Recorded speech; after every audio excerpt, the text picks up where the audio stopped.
Bueno gente, ¿cómo les va? Soy David y vamos a hablar en este caso sobre lo que es técnica e idioma histórico. Los contenidos que vamos a ver en la clase son los que podemos ver aquí. Básicamente los pasos de la técnica histológica, que es el núcleo de esta clase, y algunos tipos especiales de técnicas histológicas que no son los de rutina, los cuales son empleados en la práctica diaria, que nos van a ayudar, digamos, a entender algunos contenidos o imágenes que veremos en histología. Y para finalizar, como en cada clase, veremos algún correlato clínico, es decir, alguna aplicación de lo que estamos viendo en la vida diaria. Bueno, para comenzar hablando de lo que es técnica histológica, ¿qué es esto? La técnica histológica son una serie de pasos que nosotros vamos a realizar desde que obtenemos la muestra hasta que la podemos observar en el microscopio. El primero de ellos es justamente obtener la muestra, que ya vamos a ver cuáles son las opciones. Luego tenemos que utilizar algún método de preservación. Posteriormente se realiza una preparación y coloración para así poder observar esta muestra debajo de un microscopio. Esta diapositiva, que es muy importante, resume un poco lo que es la técnica histológica. Como dije, en un primer paso vamos a obtener el tejido en fresco, ¿sí? Vamos a ver los diferentes métodos que podemos usar. Puede ser una biopsia quirúrgica, una biopsia por punción, puede ser un frotis. Hay diferentes metodologías, ¿sí? Posteriormente, esa muestra que nosotros obtuvimos tenemos que fragmentarlo, ¿sí? Una vez que nosotros fragmentamos, la idea es, digamos, fijar estos cortes para evitar que esa muestra se descomponga, ¿sí? Cualquier, digamos, tejido, sea biológico, que tenga, digamos, procesos enzimáticos, eh, va a tener un riesgo de putrefacción o de descomposición. Y más allá de que si ese tejido tiene o no aún, digamos, función biológica, que aún nos queden células vivas o no, en el caso de que tengamos solamente células muertas, como todos sabemos, va a entrar en un proceso de putrefacción, ya sea por las bacterias que están cerca u otras causas. Es decir, si dejamos ese tejido librado al azar, ese tejido se va a descomponer, ¿sí? Va a entrar en un estado de putrefacción. Entonces la idea es conservarlo, y uno de los métodos más aceptados o más empleados es el del formaldehído, ¿sí? Posteriormente, el paso que sigue es el de la deshidratación, ¿sí? ¿Y cómo logramos deshidratarlo? O mejor dicho, ¿para qué queremos deshidratar? Como ustedes saben, el agua es un medio que favorece todo proceso metabólico. Es decir, si yo dejo un tejido en agua, el proceso de descomposición va a ser mucho más rápido. Entonces la idea es primeramente deshidratar esa muestra. ¿Y cómo lo vamos a hacer? Por medio de una concentración creciente de alcoholes. Es decir, voy a comenzar, por ejemplo, con alcohol al 50%, luego alcohol al 60%, luego al 70%, y así hasta llegar a una concentración del 100%. ¿Por qué lo hago en forma creciente y no inicio directamente con alcohol al 100%? Porque el alcohol mismo, iniciado a esa concentración, podría ser lesivo para el tejido. Posteriormente, lo que vamos a realizar es una inclusión en parafina. La parafina es una sustancia similar a la cera de la vela, que lo que permite es que ese tejido que ya ha sido cortado, fijado y deshidratado pueda ser, digamos, entre comillas, endurecido para favorecer posteriormente su corte, ¿sí? Porque básicamente lo que vamos a hacer es colocar fragmentos del tejido dentro de esta cera, entre comillas también, para posteriormente poder confeccionar un corte de parafina y luego justamente realizar los cortes en una estructura conocida como micrótomo, que tiene una cuchilla que me permite realizar cortes muy finos, ¿sí? Estamos hablando de 5 o 10 micrómetros, es decir, menor a 1 centímetro. Una vez que ya tenemos esos cortes realizados, la idea es colocarlo en un portaobjeto, ¿sí? Lo dejamos secar y posteriormente lo que tenemos que hacer es eliminar los restos de parafina que quedaron en este corte, como lo hacemos por medio del silol o sileno.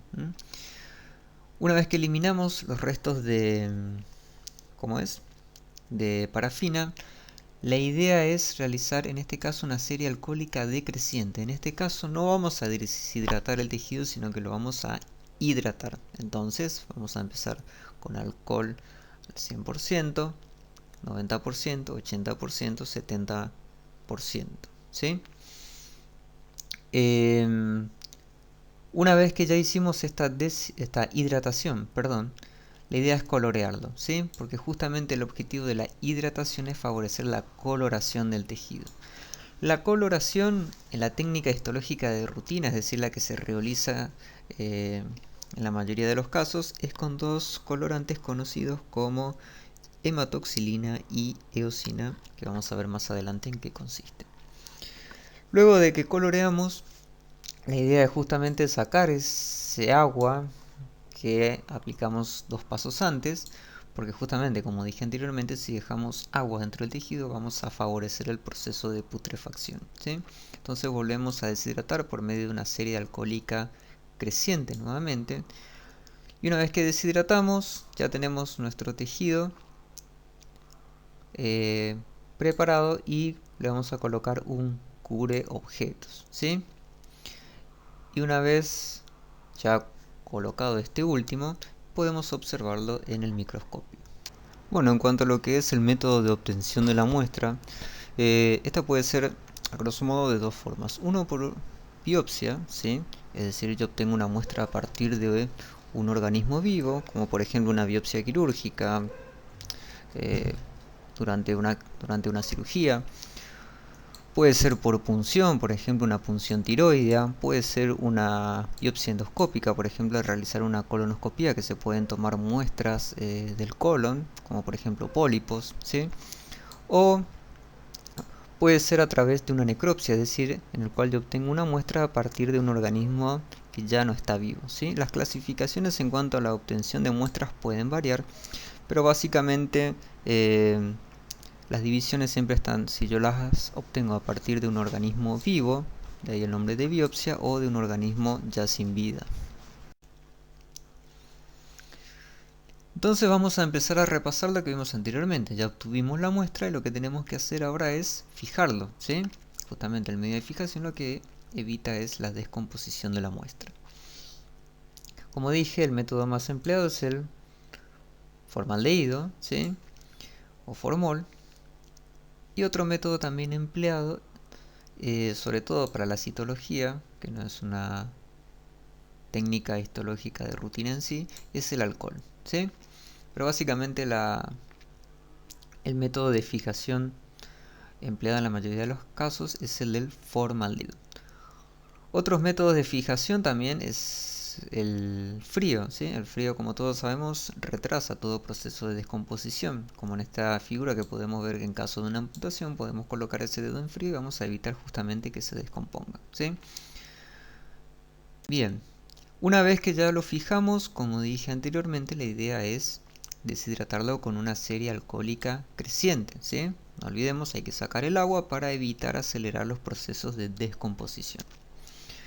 Una vez deshidratado, la idea es que estos fragmentos queden incluidos en un taco de parafina, y este taco de parafina lo que me va a permitir es facilitar los cortes que voy a realizar en el micrótomo, ¿sí? Una vez hechos los cortes, puedo colocarlos en un portaobjetos para seguir con la técnica histológica, y ahora la idea es remover los restos de parafina de esa muestra, como lo vamos a hacer por medio del sileno. Una vez extraídos los restos de parafina, la idea es hidratarlos con una serie alcohólica decreciente, y esta coloración, como dije anteriormente, perdón, esta hidratación, como había dicho, lo que me va a favorecer es la coloración, que es el paso siguiente, ¿sí? Como les dije, los colorantes empleados en la técnica de rutina son la hematoxilina y la eosina. Una vez coloreado, nuevamente vamos a sacar el agua porque no queremos que nuestra muestra entre en descomposición, y volvemos a la serie alcohólica creciente. Una vez hecho esto, vamos a cubrir nuestra muestra con un cubreobjeto, de redundancia, y una vez hecho esto ya lo podemos observar bajo el microscopio.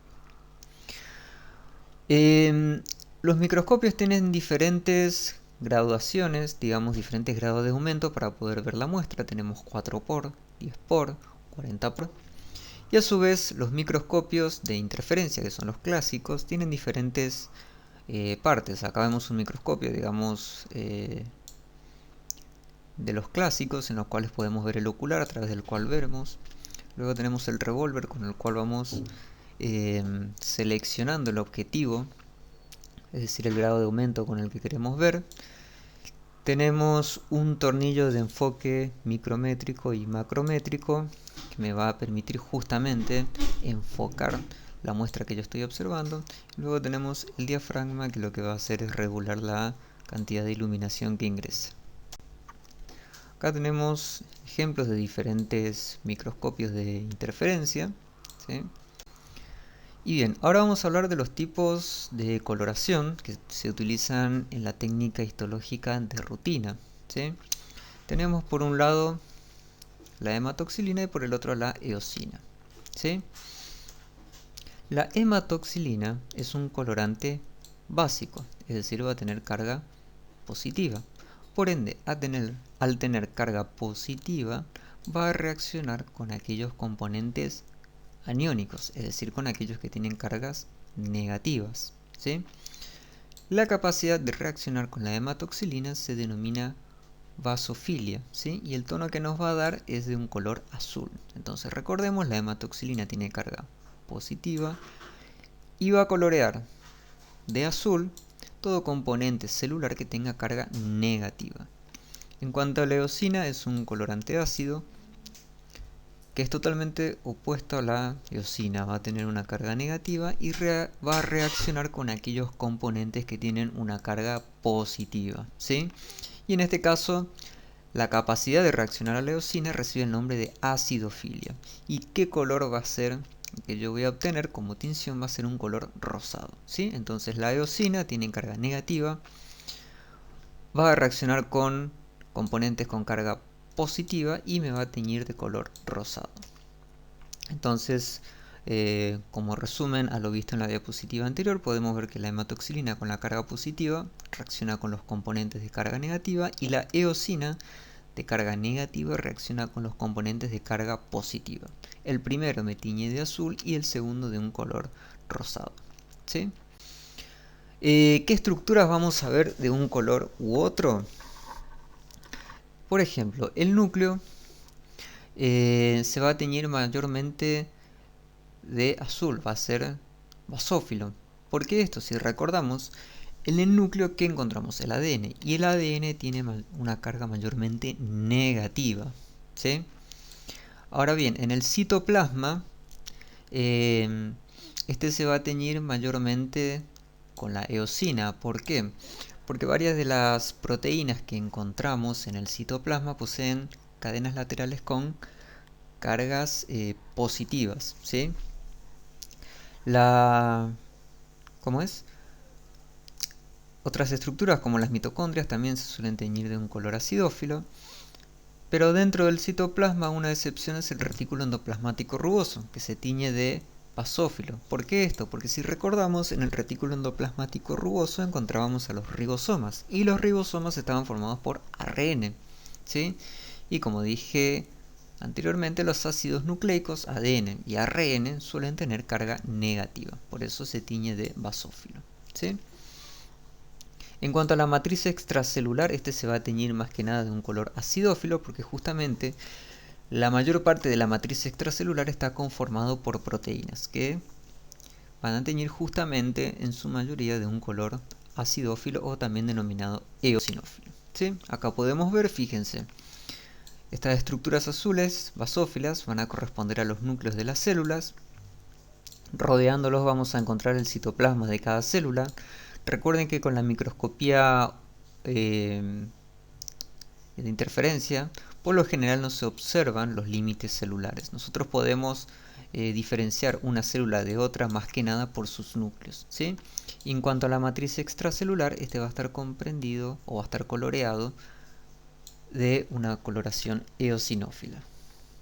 Acá otro ejemplo, fíjense, podemos ver diferentes núcleos rodeados de sus citoplasmas y la matriz extracelular, ambos teñidos de una forma eosinófila. Acá visto más de cerca, fíjense, este es un núcleo, ¿sí? Eh, Estas zonas mayormente basófilas son zonas de mayor condensación de la cromatina, y por fuera podemos ver el citoplasma que se tiñe de forma... En cuanto al tejido adiposo, vamos a hacer un paréntesis y vamos a aclarar que eh, la grasa justamente no la vamos a ver, ¿sí? En su lugar vemos estos espacios vacíos, ¿sí? Esta imagen corresponde al tejido adiposo, en el cual vamos a encontrar células que el 90% de su contenido es grasa. ¿Y por qué no las vemos? Porque justamente durante la técnica histológica nosotros empleamos alcohol, ¿sí? Y el alcohol lo que hace es lavar las grasas, todo el tejido o contenido lipídico. Entonces vamos a ver estas imágenes como vacías, entre comillas, de estas células que contenían lípidos. Existen opciones para poder teñir estas células que no sea la técnica de rutina con hematoxilina eosina, como por ejemplo la tinción con Sudan, ¿sí? Tenemos el Sudan 3 y el Sudan 4. Bueno, como dije previamente, en la técnica de rutina utilizamos hematoxilina y eosina. Pero existen otras tinciones, ¿sí? Como la tricrómica, que me permite colorear de color brillante al tejido conectivo. Tenemos la orceína, que tiñe de marrón ladrillo las fibras elásticas. O tenemos la reacción del ácido periódico de Schiff, también conocido como PAS, que va a teñir más que nada glúcidos, ¿sí? Y aquellas moléculas ricas en glúcidos como glucoproteínas o glicolípidos, ¿sí? O la impregnación argéntica, que tiñe de color azul negruzco a los proteoglicanos y fibras elásticas. Es decir, voy a utilizar estas tinciones en tejidos en los cuales, por ejemplo, yo quiera detectar fibras elásticas, ¿sí? Como por ejemplo los vasos sanguíneos, que son ricos en estos tipos de fibra. Me convendría utilizar orceína. O si voy a trabajar en una estructura que sea rica en glucoproteínas, como por ejemplo como es el tracto respiratorio, donde hay gran secreción de moco, podría utilizar como colorante alpaz. Fíjense acá, por ejemplo, teñimos el tejido conectivo con una tinción tricrómica. En este caso, estas son células correspondientes al intestino delgado, en el cual podemos ver células caliciformes que tienen moco cargado en su región apical, y este moco es justamente una glucoproteína, y por eso tiñen con la tinción de paz, ¿sí? Una tinción fucsia tirando oscuro. Bueno, además de la microscopía de interferencia, que es la que estuvimos viendo hasta ahora, ¿sí? Basada en el pasaje de una luz a través de la muestra, que es, digamos, la microscopía habitual que se emplea, existe otra microscopía que es la microscopía electrónica, el cual se emplea más que nada para poder observar la ultraestructura dentro de la célula, ya que con la microscopía común, es decir, la interferencia, lo que yo puedo observar más que nada es la célula y la relación que tienen estas entre sí, pero no puedo observar, digamos, todo lo referente a organelas, núcleos, es decir, a toda la ultraestructura que está dentro de la célula.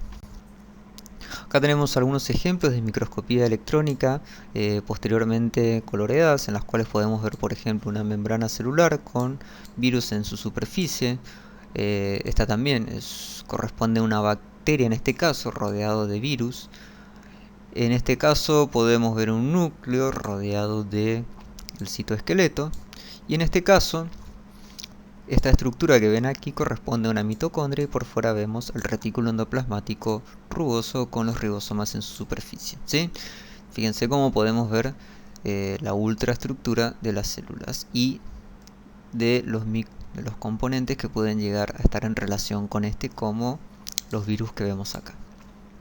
Pero básicamente las imágenes que vamos a tratar en la materia van a ser relacionadas a la microscopía de interferencia. Un tema aparte son las biopsias por congelación, ¿sí? En los cuales yo tengo una biopsia del tipo quirúrgica y necesito observarla y obtener un diagnóstico en el momento, ya que en las biopsias comunes y corrientes, en las cuales realizamos una técnica histológica de rutina, esta técnica tarda varios días, y hay veces en los cuales yo necesito un diagnóstico a partir de una biopsia en el momento. En esos casos se utiliza lo que es la biopsia por congelación, en el cual obtengo la muestra, lo congelo con CO2, posteriormente lo corto en un micrótomo y luego realizo una tinción con hematoxilina eosina o azul de metileno, y posteriormente lo observo. Pero lo importante de esto es que es, más allá de toda la técnica, ¿no? El concepto que deben tener en cuenta es que es un tipo de biopsia que me permite tener un diagnóstico en el momento. Bueno, esta diapositiva es más que nada para, digamos, tener una idea de cómo deben orientarse cuando empecemos a ver los primeros cortes histológicos, ¿sí? Porque dependiendo de si el corte que nosotros realizamos en este tejido es de tipo coronal o de tipo sagital, nosotros los observaremos de una forma u otra. Por ejemplo, en esta imagen, si nosotros realizamos un corte a este nivel, mirándolo desde arriba, vemos esta forma. Pero si en ese mismo tejido realizamos un corte en la parte media, vamos a observar esta otra estructura cuando lo miremos desde arriba, ¿sí? Desde un plano 2D. Lo mismo con esta imagen, fíjense. Si yo realizo un corte en esta zona, no es lo mismo que si realizo en esta otra zona. Es decir, dependiendo del tejido que nosotros tengamos, lo que vayamos a ver va a depender de si el corte fue coronal o fue de tipo sagital. ¿Sí? Es algo que se les va a ir formando, digamos, con la práctica. No es nada complejo. Por último, un poco de aplicación clínica, como en todas las presentaciones, lo que venimos viendo en el teórico. En este caso vamos a hablar del ganglio centinela, ¿sí? Que es una técnica en la cual, más de uno la habrá escuchado hablar, se utiliza más que nada en las cirugías por cánceres de mama, en los cuales se inyecta una sustancia radioactiva o una sustancia de tipo tintura como el azul patente, que lo que hace es teñir al ganglio linfático en el cual drena el tumor que nosotros estamos estudiando, ¿sí? Una vez que ese ganglio linfático es teñido con la sustancia que nosotros empleamos, revelamos y así podemos localizarlo. Una vez que se localiza el mismo, lo que se hace es extraer este grupo de ganglios linfáticos para su posterior observación. En este caso, como nosotros obtenemos la biopsia y necesitamos un diagnóstico en el momento, justamente la técnica que vamos a emplear es la biopsia por congelación. En este caso no vamos a utilizar una técnica histológica de rutina, ¿sí? Porque necesitamos un diagnóstico en el momento. Otra cosa u otro ejemplo es la punción tiroidea, ¿sí? En el cual por medio de una punción superficial sobre este órgano se pueden obtener muestras de este tejido para posteriormente poder observarlo en el microscopio. Es decir, siempre va a depender de la localización del órgano y de lo que nosotros querramos estudiar y los tiempos que manejemos, el tipo de obtención de muestra que emplearemos. Bueno, sin mucho más, me voy despidiendo y gracias por su atención.